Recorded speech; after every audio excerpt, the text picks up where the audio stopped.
Homily. Two things wanted to touch base with before I get to the recording. The first one is, as I got going in the homily, I realized after the fact, thanks to my deacon, that I actually gave the wrong credit to the wrong prophet.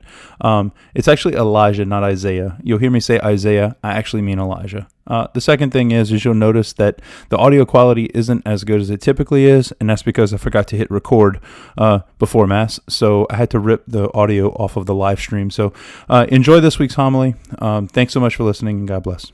When I was growing up, playing sports and different things like that, one of the things that became a joke with my family was that I was really, really slow.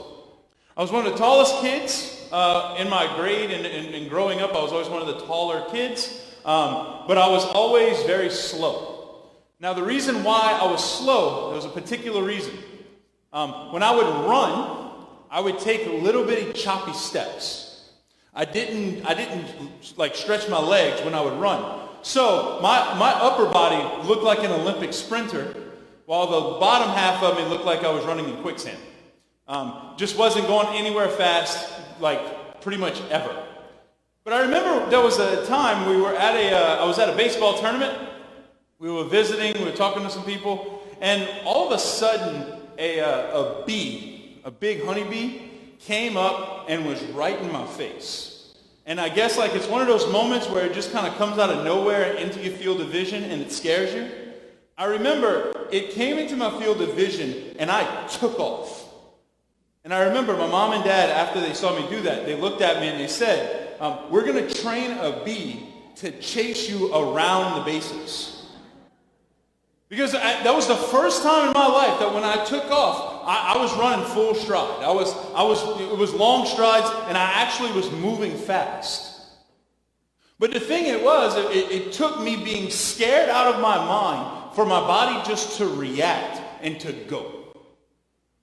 I remember it was that sense of fear that got me to do something that I didn't think I could do, I didn't naturally do, and I wasn't really trained to do, but it just got me to run as fast as I could in a direction. I think today, in our first reading, that's what's going on with Isaiah.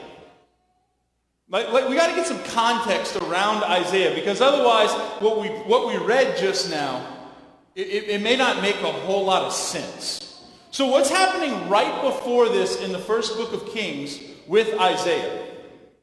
Well, Isaiah is a prophet of God. He's been sent by God to proclaim his message to whoever is listening, to whoever's around, right? He's sent out to just speak God's word to the people. Well, in this time, there were prophets that were somewhat of God. We hear about those in the Old Testament, right? But there were also prophets, quote unquote, of other gods, small g gods, fake gods, idols. And there was one particular idol that was very, very popular. And it was the idol Baal, B-A-A-L. There were 450 prophets of Baal and one prophet of God, of the real God, capital G God, Yahweh, Israel's God. What happens is that these 450 prophets look at Isaiah and they're kind of laughing at him. They're kind of poking at him. They're saying, you're doing this hopeless mission trying to proclaim your God's message, but look how many of us are here to proclaim the message of our quote-unquote God. So there's kind of this face-off that takes place. The 450, they make a deal. The 450 prophets of Baal make a deal with Isaiah, the one prophet of God, of the true God, and they're standing there and they're gonna call down the idol's spirit. So they're doing all kind of things. They're trying to call out to him to consume a sacrifice that they have laid on an altar. And nothing. All day. They're out praying, preaching, screaming, hollering, cutting themselves, doing all kind of things to try and provoke their God to receive a sacrifice, and it's crickets, and nothing's happening. Isaiah stands back. He's kind of poking fun at him. Why don't you scream a little bit louder? Maybe he's asleep. until finally it's his turn. And he puts a sacrifice down on an altar. And then just to show off, I think, he takes 3 buckets of water and pours it over the sacrifice. Now, the sign that the sacrifice was going to be consumed was fire. The sign that the sacrifice was going to be consumed was that it would be burned up. And he's pouring water. If you don't know this, water and fire, they don't go together. But he takes water and he pours it 3 times over this sacrifice, and it catches fire. And it consumes itself in an all-consuming fire that goes up to the Lord. And the people that are watching all say that the God of Isaiah is the true God. The God of the 450 is nothing. And the 450 have now broken the first commandment because they've had a God that is not of God, and they're all killed. Now, why would that matter? Well, the king and queen of this area at the time were big fans of the 450 prophets. They were big fans of the prophets of Baal. They worshipped the idol Baal. So what happens is now the king and queen are out for Isaiah. He now has become an enemy of the state. And they have a bounty on his head. So like me at 7 years old, sprinting away from a bee, Isaiah is, as we come into this reading, is running away from an army. What does we hear? Elijah went a day's journey into the desert. He is sprinting. He is running. He is scared for his life, and he's running out into the desert. The desert's not a place where you just go for a walk, y'all. He's going to a place where they're not going to follow him, where they're not going to find him. He's risking his life to run through the desert because he's trying to get away from the army that's chasing him. But at a certain point, as he's running, he's had enough of it. He's had enough of the running. He's tired. And at a certain point, his legs can't work anymore. He's starting to hit that wall. He's starting to get to the point where he just can't go anymore. He just can't deal with this stuff anymore. He can't push through anymore. And finally he says, you know what? That's enough, O Lord. Take my life. You can hear the frustration in Isaiah's voice. That he's been running for a day's journey into the desert. He's trying to get away. He's trying to preserve himself. And at a certain point, his body cannot go anymore. So utterly exhausted, says, I'm done. That's it. Dig a hole and roll me in it.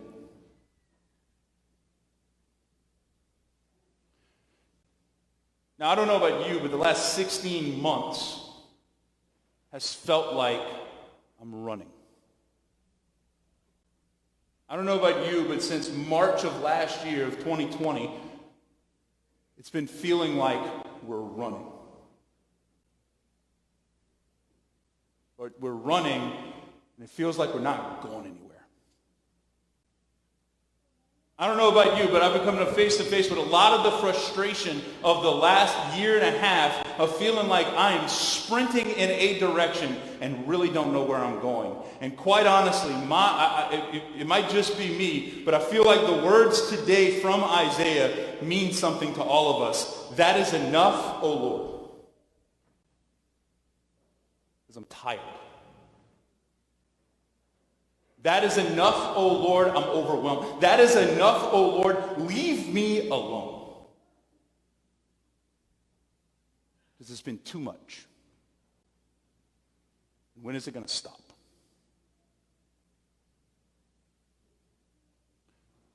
Now this is the thing though, today God doesn't leave us exhausted. God doesn't leave us completely spent. God doesn't leave us aching in the fetal position, just ready to give up. Because what happens, we hear about Isaiah, he stops, and the Lord appears to him, an angel appears to him and gives him food, gives him bread. so that he can keep up his journey. It's physical bread. It's a miracle that God appears to his prophet, gives him bread so that he can continue his mission, that he can continue on his journey. Promising him, like, I'm going to be with you. You did my will. You're doing my will. I'm going to remain with you. Just receive the gift that I am giving you and continue on your journey.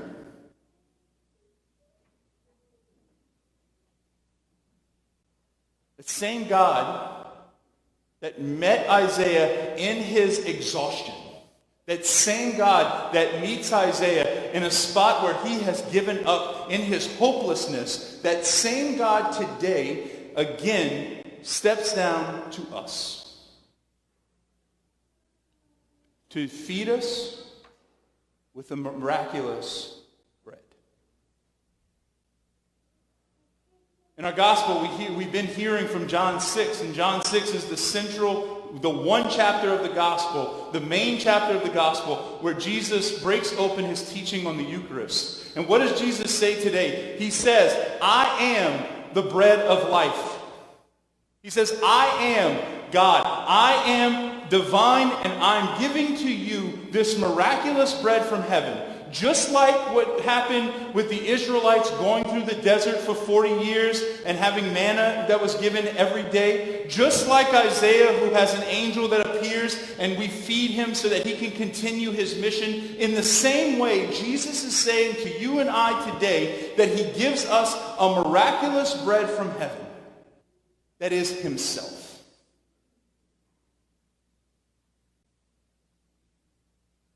It's so hard. Sometimes I think sometimes for us to grasp this teaching, for us to really understand what it is when we receive the Eucharist, we almost have to take a step back for a moment. Because Jesus today in the gospel is not going deep. He doesn't go first to I'm the bread of life. The first thing he does is he makes sure to break the preconceived notions from the people of who he is. Like, you can hear it in the people. What they're saying. Oh, well, we know him. That's Joseph and Mary's boy.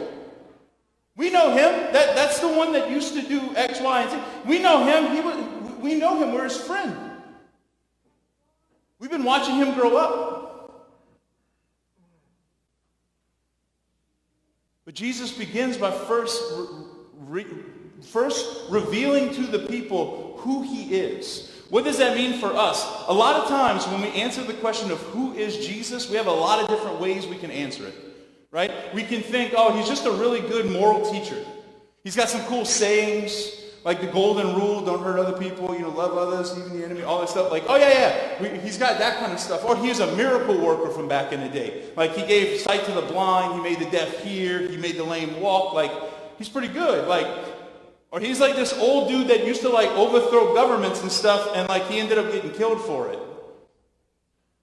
There's a lot of ways that we can think about who Jesus is. But if we don't first begin with the most simple, most basic understanding of who Jesus is, then we miss the entirety of what we celebrate here.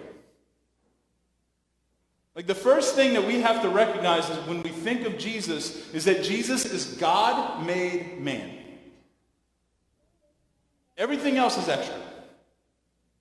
But that Jesus is first and foremost God made man. If Jesus is not God made man, everything we do here is pointless. If Jesus is not God made man, then enjoy your Sunday. Go ahead, go do something else.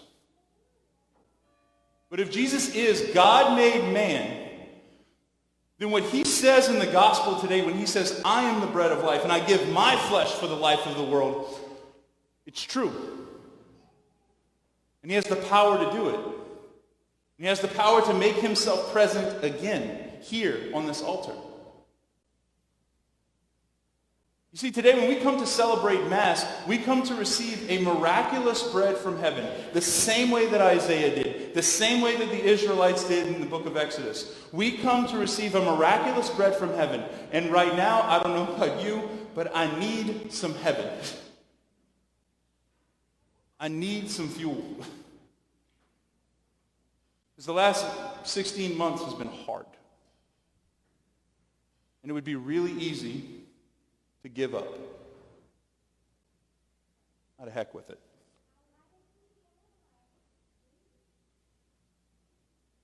One of the most powerful moments for me, I may have mentioned this before, but one of the most powerful moments for me with everything in the last year and a half has been when we had our first Mass outside. It was the first time we had public Mass in about 2 months. And there was one person in particular, when she came to receive communion, it made me cry. Because I was able to see, I saw someone who was coming to receive communion for the first time in about 2 months who was starving.